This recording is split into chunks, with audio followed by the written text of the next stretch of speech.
Hello dear students, welcome to proton the chemistry class. मेरा नाम है दैया और आज हम लोग बात करने वाले हैं बहुत ही सिंपल और बहुत ही बेसिक एंड इंपॉर्टेंट टॉपिक के बारे में। हम लोग डिस्कस करने वाले हैं एरोमेटिक कंपाउंड्स के बारे में।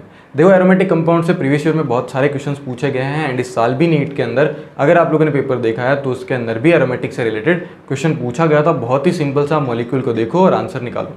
यानी आपको मॉलिक्यूल को देख करके ये पता चलना चाहिए कि वो मॉलिक्यूल एरोमेटिक मॉलिक्यूल है यानी एरोमेटिक कंपाउंड है कि नॉन एरोमेटिक है या फिर एंटी एरोमेटिक है।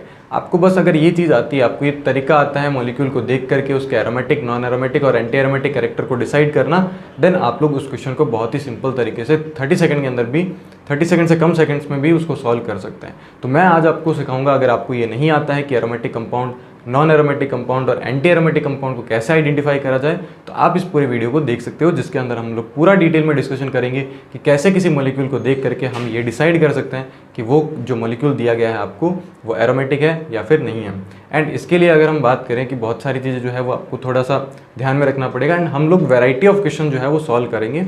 बहुत सारे आपको क्वेश्चन में करवाऊंगा जिसके अंदर जितने भी टाइप ऑफ एग्जाम में क्वेश्चन पूछे गए हैं, मॉलिक्यूल्स दिए गए हैं आपको for aromatic and anti aromatic and non aromatic, हम सारे क्वेश्चन को डिस्कस करेंगे। जितने भी टाइप के मॉलिक्यूल्स बन सकते हैं, जितने भी डिफिकल्ट टाइप ऑफ क्वेश्चंस बन सकते हैं, हम लोग सॉल्व करेंगे। ओके, सो पूरा वीडियो देखें जिसके अंदर हम लोग डिस्कस करने वाले हैं एरोमेटिक कंपाउंड्स के बारे में। तो देखो, एरोमेटिक कंपाउंड्स की कुछ कंडीशंस होती है। हम लोग थ्योरी को डिस्कस नहीं कर रहे हैं कि डिटेल थ्योरी के एरोमेटिक का मीनिंग क्या होता है, फिर इसके अंदर हम किस किस तरीके से देखते हैं।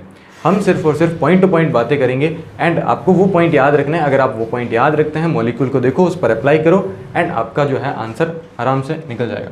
आपको कभी भी गलत नहीं आंसर जाएगा कि आपको देखने पर पता नहीं चलेगा कि मॉलिक्यूल एरोमेटिक है या फिर नॉन एरोमेटिक है।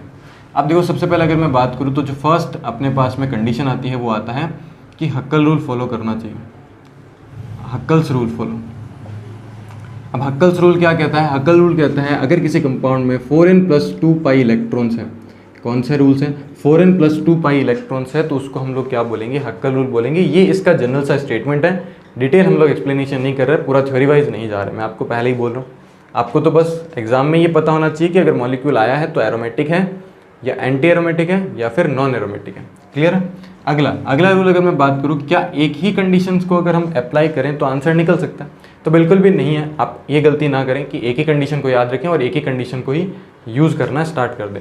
आपको तीनों कंडीशंस देखनी है। पहली कंडीशन है हक्कल रूल एंड जो सेकंड कंडीशन है, ध्यान से देखना, सेकंड कंडीशन है कंपाउंड मस्ट बी, हम लोग क्या लिख सकते हैं? Compound must be planar. कैसा होना चाहिए? प्लेनर होना चाहिए। अगर प्लेनर नहीं है मॉलिक्यूल तो वहाँ पे हम लोग उसको क्या नहीं बोलेंगे? एरोमेटिक कंपाउंड नहीं बोलेंगे। एंड दूसरा, उसके अंदर हम लोग थर्ड कंडीशन डिस्कस कर सकते हैं। थर्ड कंडीशन ये है कि उसके अंदर साइक्लिक रेजोनेंस होना चाहिए। साइक्लिक रेजोनेंस होना चाहिए, बहुत ही इंपॉर्टेंट है, ध्यान रखना। साइक्लिक रेजोनेंस प्रेजेंट होना चाहिए। सिर्फ रेजोनेंस से नहीं हो सकता। मैं कुछ एग्जांपल्स भी करवाऊंगा तो आपको ज़्यादा क्लियर होगा। कंडीशन याद रखो, अभी आप लोग खुद अप्लाई करना और खुद आपको पता चलेगा कि कितनी सिंपल तरीके से हम लोग क्या कर सकते हैं, मॉलिक्यूल के अंदर एरोमेटिक, नॉन एरोमेटिक और एंटी एरोमेटिक कैरेक्टर को डिसाइड कर सकते हैं। तो देखो, पहला कंडीशन हक्कल रूल फॉलो करना चाहिए, 4n+2 पाई इलेक्ट्रॉन्स होने चाहिए एंड कंपाउंड जो है कैसा होना चाहिए? मस्ट बी प्लेनर होना चाहिए, यानी उसमें ऐसा कोई भी कार्बन या कोई भी दूसरा एटम नहीं होना चाहिए जो sp3 हाइब्रिडाइज्ड होता है। एंड तीसरा, उसमें साइक्लिक रेजोनेंस होना चाहिए। अब साइक्लिक रेजोनेंस अगर आपको आता है तो बढ़िया बात है, नहीं आता है तो मैंने उस पर पूरा डिटेल वीडियो बनाया हुआ है कि रेजोनेंस की कंडीशन क्या होती है और कैसे आप लोग किसी भी मॉलिक्यूल को स्टेबिलिटी की बेसिस पर आप कैसे कैटेगराइज कर सकते हो, उसमें रेजोनेंस में हम लोग देख सकते हैं। अब देखें ध्यान से, मैं एक एग्जांपल ले रहा हूँ क्योंकि हमने सारी तीनों कंडीशन ले ली है। पहले हम लोग बेसिक से एग्जांपल लेते हैं जो आप लोग बहुत टाइम से देखते आए हैं। ये आपको एक कंपाउंड दिख रहा है और यहाँ पे मैंने डबल बॉन्ड, यहाँ डबल बॉन्ड, यहाँ डबल बॉन्ड लगाया। इसको नाम दिया जाता है बेंजीन। सभी को पता है, बहुत ही बेसिक सा एग्जाम्पल है एंड सभी को पता है कि एरोमेटिक कंपाउंड होता है। ये एरोमेटिक कंपाउंड क्यों होता है, आज हम लोग ये चेक करते हैं। देखो, सबसे सिंपल सा तरीका है इसको चेक करने का एरोमेटिक का। सबसे पहला रूल आपको क्या लगाना है? 4n+2 पाई इलेक्ट्रॉन को फॉलो कर रहा है कि नहीं कर रहा। तो देखो, अगर मैं बात करूँ इस कंपाउंड के अंदर पाई इलेक्ट्रॉन्स की, तो इसमें 6 पाई इलेक्ट्रॉन्स हैं।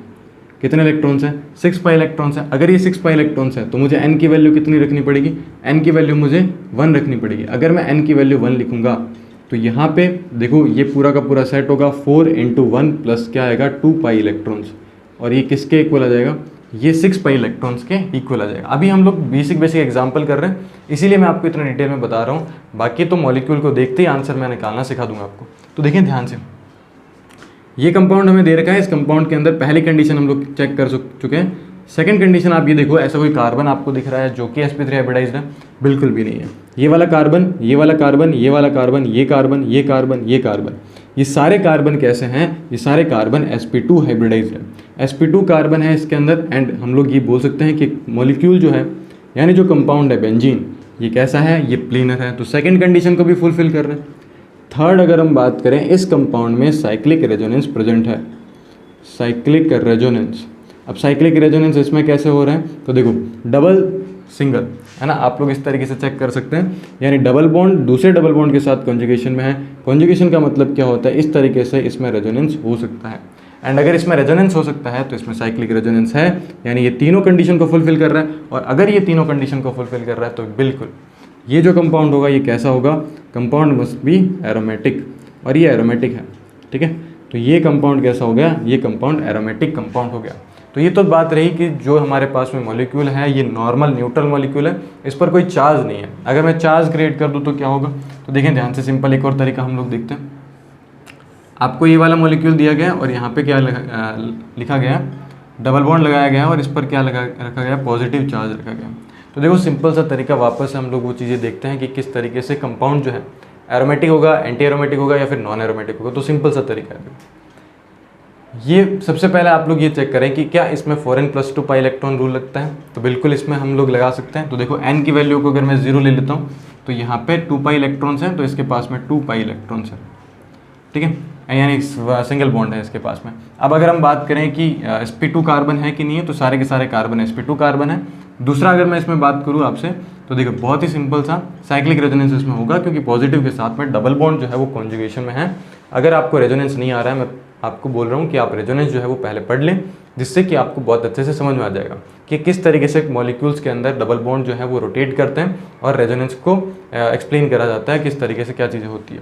तो देखें इसके अंदर डबल बॉन्ड जो है, ये डबल बॉन्ड जो है ये पॉजिटिव की तरफ जाएगा एंड पॉजिटिव इस तरीके से साइकिल के अंदर घूमता रहेगा। एंड इसी तरीके से अगर हम बात करें तो इसमें साइक्लिक रेजोनेंस भी हो रहा है एंड sp2 कार्बन भी है, तो इसका मतलब ये भी कैसा होगा? ये भी एरोमेटिक कंपाउंड होगा। क्लियर है? अभी हम लोग एक साथ सारे एग्जांपल्स करेंगे, इसीलिए मैं आपको ज़्यादा एग्जांपल यहाँ पे नहीं बता रहा हूँ। अब हम लोग मूव करते हैं नेक्स्ट एंटी एरोमेटिक कंपाउंड्स के बारे में कि एंटी एरोमेटिक कंपाउंड्स कौन से होते हैं एंड नॉन एरोमेटिक कंपाउंड्स कौन से होते हैं, उनको भी हम लोग डिस्कस करने वाले हैं। पहले आप लोग चाहें तो इसको नोट कर लें, फिर उन दोनों को साथ में डिस्कस करेंगे, उनकी कंडीशन देखेंगे, फिर हम लोग बहुत सारे मॉलिक्यूल्स को स्टडी करेंगे कि कौन से एरोमेटिक हो सकते हैं, कौन से एंटी एरोमेटिक एंड कौन से नॉन एरोमेटिक हो सकते हैं। क्लियर है? फटाफट से नोट करें, फिर हम मूव करते हैं नेक्स्ट पॉइंट पर।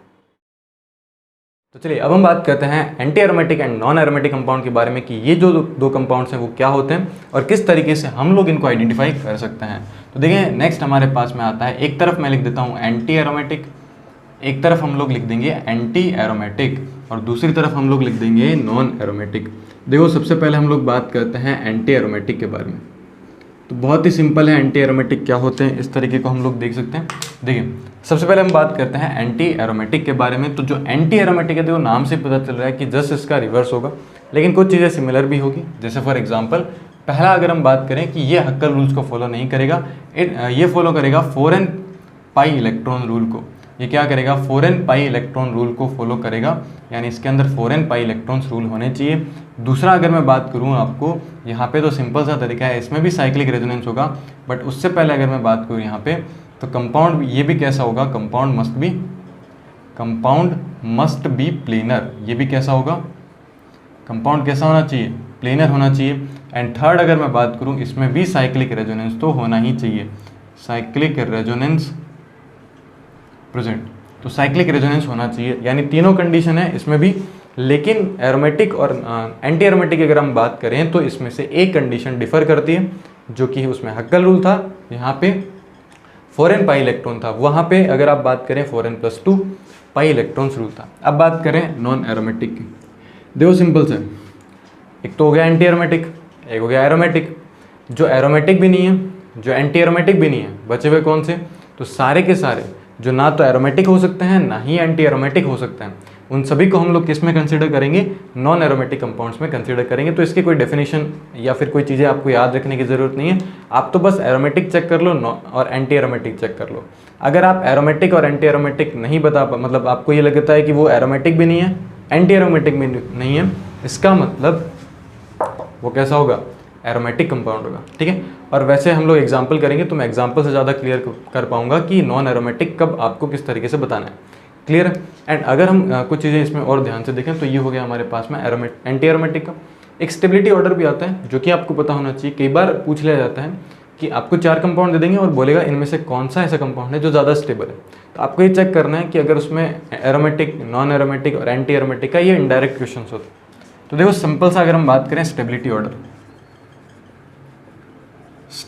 ऑर्डर, अब देखो ध्यान से, स्टेबिलिटी ऑर्डर क्या होता है, सबसे पहले सबसे इंपॉर्टेंट एरोमेटिक कंपाउंड आएगा, एरोमेटिक के बाद एंटी एरोमेटिक नहीं आएगा, एरोमेटिक के बाद में आएगा नॉन एरोमेटिक, क्या आएगा, नॉन एरोमेटिक आएगा, और उसके बाद में कौन आएगा, उसके बाद में आएगा आप लोग बोल सकते हो एंटी एरोमेटिक। तो ये इसका क्या होता है, ये इसका स्टेबिलिटी का ऑर्डर होता है, ये आपको याद होना चाहिए, एरोमेटिक, नॉन एरोमेटिक और एंटी एरोमेटिक। क्लियर है सभी को।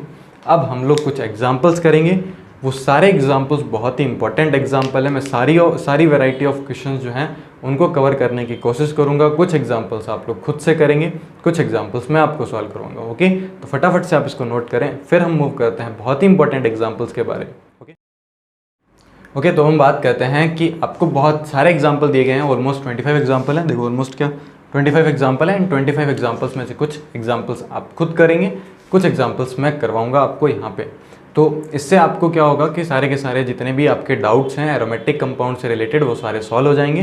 फिर मैं कुछ और एग्जांपल्स दूंगा, आप उनको भी सॉल्व करना घर पे, और बहुत अच्छे से आप लोग सारे टाइप ऑफ क्वेश्चंस को सॉल्व करके आप अपनी जो एरोमेटिक, एंटी एरोमेटिक और नॉन एरोमेटिक की जो कन्फ्यूजन है उसको बहुत ही जल्दी से दूर कर सकते हैं। तो देखिए बहुत ही सिंपल है, आपको बहुत अच्छे से मॉलिक्यूल्स दे रखे हैं, छोटे मॉलिक्यूल से लेकर के हम लोग बड़े मॉलिक्यूल की तरफ चल रहे हैं, यानी कि सिंपल सा जो इन क्वेश्चन का पैटर्न है वो है बेसिक क्वेश्चन से लेकर के हम लोग थोड़े अच्छे टाइप ऑफ क्वेश्चंस की तरफ जा रहे हैं। ठीक है, अब बेसिकली आपको यहाँ तक इस तरह इस वाली अगर आप ये 2 रो देखते हैं तो इसके अंदर बहुत ही छोटे छोटे एग्जांपल्स आपको दिए गए हैं, इनको देख करके आप सीधा डायरेक्ट बता सकते हैं। तो देखो सबसे पहला मैं आपको कंडीशन बता रहा हूँ, कुछ एग्जाम्पल मैं करूँगा, कुछ एग्जाम्पल आप लोग खुद करेंगे। तो देखो मैं पहला एग्जाम्पल आपको बता रहा हूँ, पहला एग्जाम्पल आपको क्या करना है, आपको देखना है पहला एग्जाम्पल। तो देखो सबसे पहला हम लोग चीज़ क्या करेंगे, एरोमेटिक, नॉन एरोमेटिक और एंटी एरोमेटिक को देखेंगे। एरोमेटिक की कंडीशन इसमें लगा करके देखेंगे, एरोमेटिक नहीं होगा तो एंटी एरोमेटिक, एंटी एरोमेटिक नहीं हुआ तो नॉन एरोमेटिक। तो सबसे पहले अगर मैं बात करूँ, देखो ये तो देखने में पता चल रहा है कि इसके अंदर एक कंपाउंड ऐसा आ गया, एक कार्बन ऐसा आ गया जो कि sp3 हाइब्रिडाइज्ड है। एक कार्बन कैसा आ चुका है जो कि sp3 हाइब्रिडाइज्ड है। ड्यू टू दिस अगर sp3 आ जाता है तो आप उसको क्या बोलेंगे, ना बोल देंगे, क्या बोलेंगे, ना। अगर sp3 कार्बन आएगा तो वो ना तो एरोमेटिक होगा, ना ही क्या होगा, एंटी एरोमेटिक होगा, वो क्या होगा, ना होगा, ना मतलब नॉन एरोमेटिक कंपाउंड होगा। क्लियर है, तो ये नॉन एरोमेटिक कंपाउंड हो चुका है। अब अगर हम बात करें सेकंड वाले एग्जांपल की, तो सेकंड वाला एग्जांपल आप लोग खुद से करेंगे, आप लोग खुद, चलो मैं करवा देता हूँ सेकंड वाला एग्जांपल, फिर मैं धीरे धीरे आपको बताता रहूँगा। सेकंड वाला एग्जांपल में अगर आप ध्यान से देखें तो देखो सबसे पहले अगर मैं बात करूँ, इसमें साइक्लिक रेजोनेंस तो है लेकिन ये हक्कल रूल को फॉलो नहीं कर रहा है, या 4n+2 इलेक्ट्रॉन रूल को फॉलो नहीं कर रहा है, ये फॉलो कर रहा है 4n पाई इलेक्ट्रॉन के रूल को फॉलो कर रहा है। कैसे पता चला, क्योंकि इसके अंदर अगर आप ध्यान से देखेंगे तो इसके अंदर आपको 4 पाई इलेक्ट्रॉन्स मिलेंगे, एंड 4 पाई इलेक्ट्रॉन्स यानी 4n इलेक्ट्रॉन्स रूल को फॉलो कर रहा है, इसके लिए n की वैल्यू 1 है। तो ये क्या होगा, ये एंटी एरो हो जाएगा, ये क्या हो जाएगा, ये एंटी हो जाएगा। अब देखो ये वाला मैं कर रहा हूँ, अगला वाला आप खुद करिए। अगर किसी मॉलिक्यूल पर प्लस चार्ज लगा दिया जाता है तो आप प्लस चार्ज को काउंट नहीं करेंगे, माइनस चार्ज लगा दिया जाता है तो माइनस चार्ज को एज ए आप लोग पाई बॉन्ड कंसिडर कर सकते हैं। ठीक है, तो अगर मैं यहाँ पे बात करूँ तो ये वाला जो कंपाउंड है कुछ सिमिलर ऐसा कंपाउंड दिखेगा आपको। देखो ये वाला जो कंपाउंड है कुछ सिमिलर आपको ऐसा दिखेगा, यहाँ पे पॉजिटिव होगा, यहाँ पे पॉजिटिव होगा, तो इसके अंदर एक ही पाई बॉन्ड है और ये पूरा कॉन्जुगेशन में होगा, then it is aromatic compound. And इसी तरीके से मैं स्ट्रक्चर बना देता हूँ इसकी भी। तो देखो इसके अंदर अगर आप बात करें, यहाँ पे माइनस, यहाँ पे माइनस, ये दोनों माइनस रेजोनेंस में पार्टिसिपेट करेंगे। ड्यू टू दिस आप इन दोनों को कंसिडर करेंगे तो इसके अंदर अगर आप ध्यान से देखें तो 3 पाई बॉन्ड्स हैं, 1 pi bond, 2 pi bond, 3 pi bond. अगर इसमें 3 पाई बॉन्ड है इसका मतलब ये 4n+2 पाई इलेक्ट्रॉन रूल को फॉलो करेगा। ड्यू टू दिस ये भी कैसा होगा, एरोमेटिक कंपाउंड होगा। तो आप लोग ये वाला आप लोग खुद से करेंगे, ये वाला भी खुद से करेंगे। अब मैं ये आपको ये बता रहा हूँ, देखो इस वाले कंपाउंड्स में, ऐसे वाले कंपाउंड्स में सबसे बड़ी दिक्कत आती है। तो बहुत ही सिंपल सा तरीका है, ये ऑक्सीजन वाला बॉन्ड तोड़ो, ऑक्सीजन पर लगाओ माइनस, इस पर लगाओ प्लस। क्या ये प्लस रेजोनेंस में पार्टिसिपेट कर रहा है? बिल्कुल। ड्यू टू दिस ये कैसा हो जाएगा, ये एरोमेटिक हो जाएगा। इसकी अगर आप बात करें तो ये भी पूरा का पूरा मॉलिक्यूल्स जो है, इसके अंदर कितने पाई बॉन्ड्स है? 5 पाई बॉन्ड्स हैं। तो ये भी कैसा होगा, ये एरोमेटिक कंपाउंड हो जाएगा। अब इस वाले में देखें, ये वाला मैं कर रहा हूँ, अगला वाला आप खुद से करेंगे।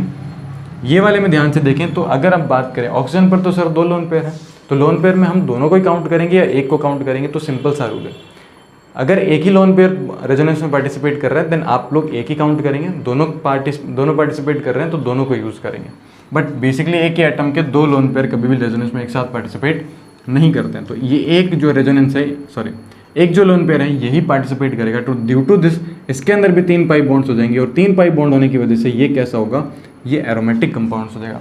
ये वाला भी आप करेंगे, ये वाला भी आप करेंगे। ये वाला मैं आपको बता रहा हूँ, ये मैंने आपको बेंजीन रिंग बताई है। देखो इसमें पहले से ही लिखा हुआ है कि यहाँ पे रेजोनेंस हो रहा है, यहाँ पे रेजोनेंस हो रहा है।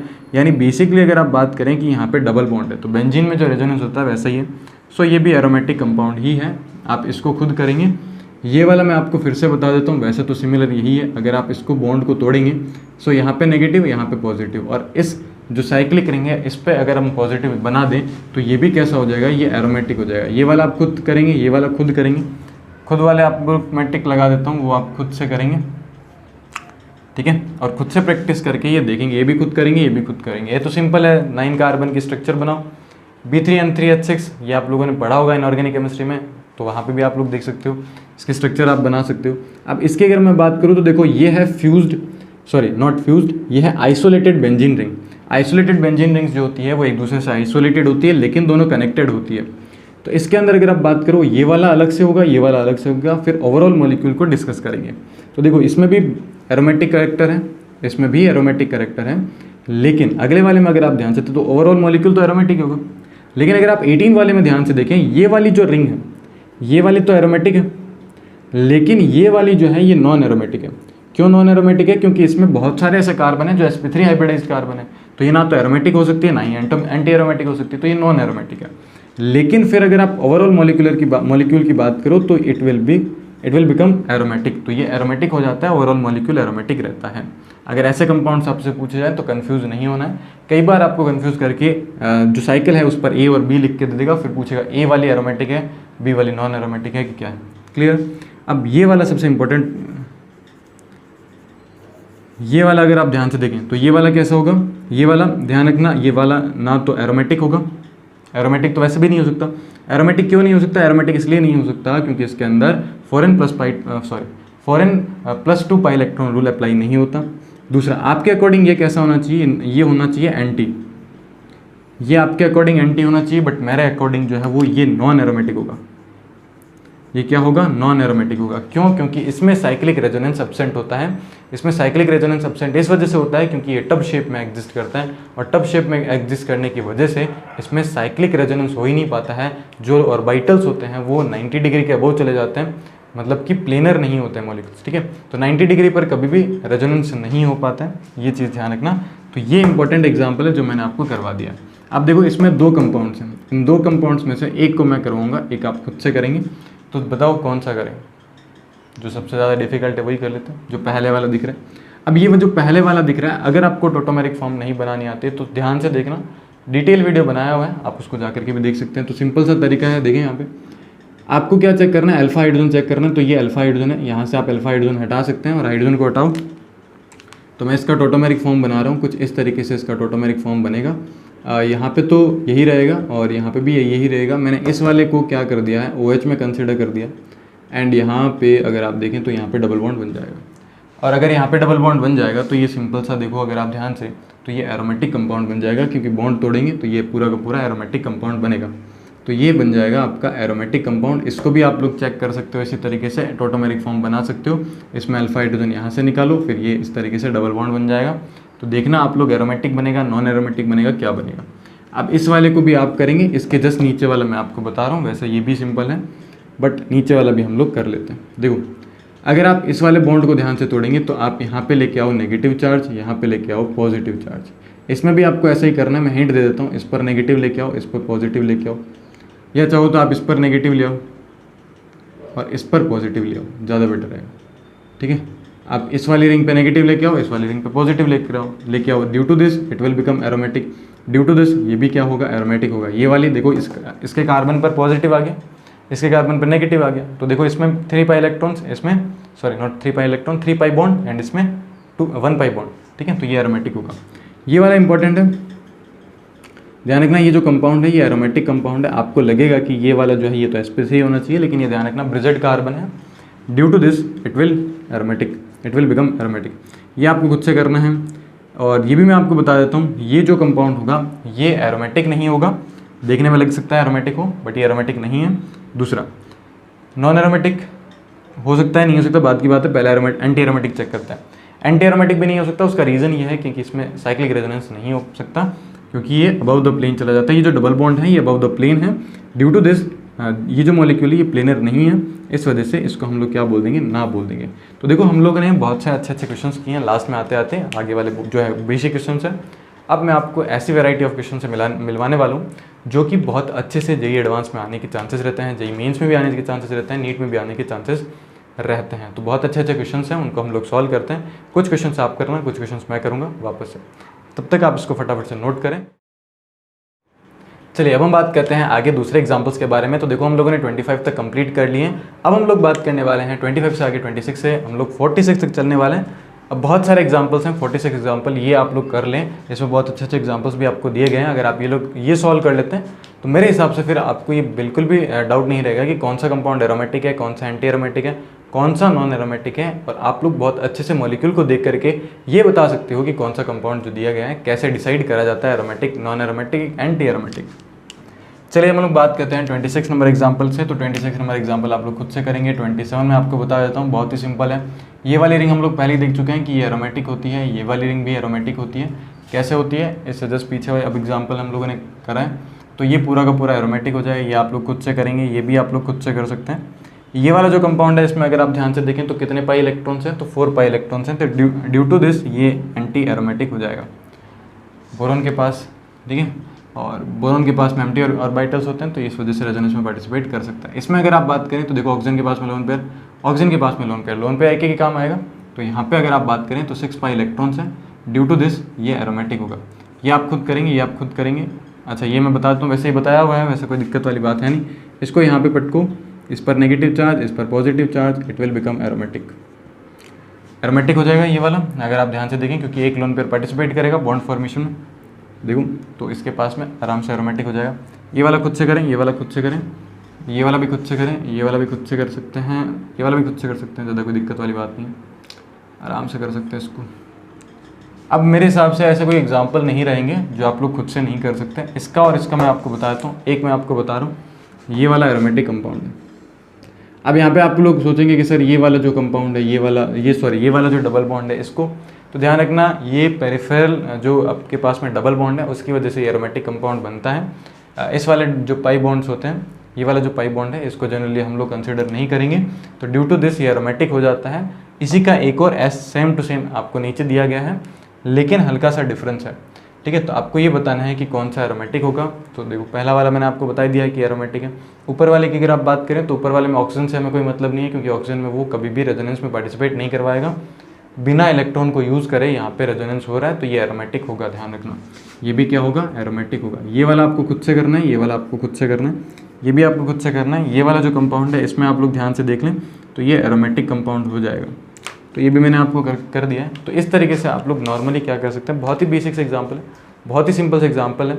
आप लोग आराम से इनको प्रैक्टिस करें और जहाँ पर भी आपको कंपाउंड्स दिखें उनको ट्राई करें aromatic, non aromatic, anti aromatic decide करने में। बहुत ही सिंपल सा तरीका है, पूरा का पूरा मैंने डिटेल में एक्सप्लेन करा है। बहुत सारे वैरायटी ऑफ क्वेश्चन हम लोगों ने सॉल्व करें। आप लोग जो टिक लगा रखे हैं वो जरूर से सॉल्व करना। नहीं आता है कमेंट बॉक्स में आप लोग पूछ सकते हैं, या फिर हमसे इंस्टाग्राम पर कनेक्ट हो सकते हैं, या फिर हमसे आप व्हाट्सएप पर भी पूछ सकते हैं। नीचे आपको सारी चीज़ें दे रखी होगी, आप उनको फॉलो कर सकते हैं। ओके, आई होप आपको ये पसंद आया होगा। नेक्स्ट जो हमारा वीडियो आएगा उसका मैं टॉपिक आपको बता देता हूँ। हम लोग कंसंट्रेशन टर्म्स को डिस्कस करेंगे, बेसिकली फिजिकल केमिस्ट्री का वो टॉपिक होगा। तो नेक्स्ट वीडियो में हम लोग बात करेंगे कंसंट्रेशन टर्म्स के बारे में। अगर आपको कंसंट्रेशन टर्म्स में डाउट है, कैलकुलेशन नहीं हो पाती, क्वेश्चन सॉल्व नहीं हो पाते हैं, तो आप लोग हमारे नेक्स्ट वीडियो देख सकते हैं। मिलते हैं नेक्स्ट वीडियो के अंदर, तब तक के लिए गुड बाय।